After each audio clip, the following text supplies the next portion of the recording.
Maraming salamat po sa lahat ng umattend ng ating motorcade. Patuloy lang po ito ng ating pag-iaalsa at pagsuporta po sa ating 22nd Kipya Festival 2025 sa pamumuno po ng ating mahalang mayor, Honorable Joret Al Alcambler.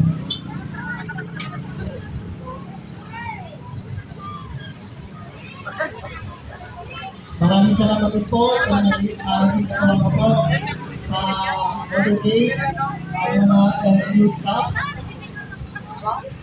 PSO, APS, IDD,